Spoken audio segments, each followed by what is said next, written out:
У кожнай групе 6 велосипедистаў, трэнер і механік.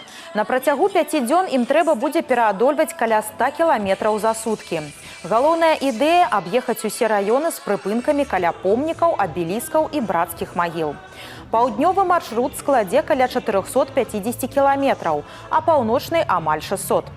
Па шляху да калон змогуць далучацца падрыхтаваныя велоаматары з раёнаў.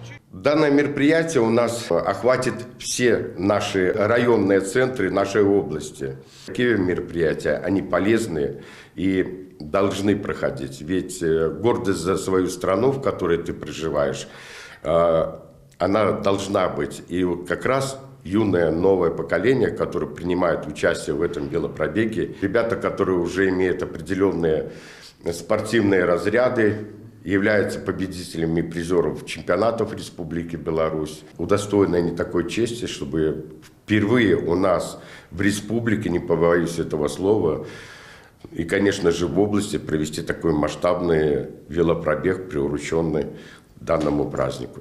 10 мая у Дзень дзяржаўных флага, герба і гімна Рэспублікі Беларусь абедзве групы сустрэнуцца ў Гомелі.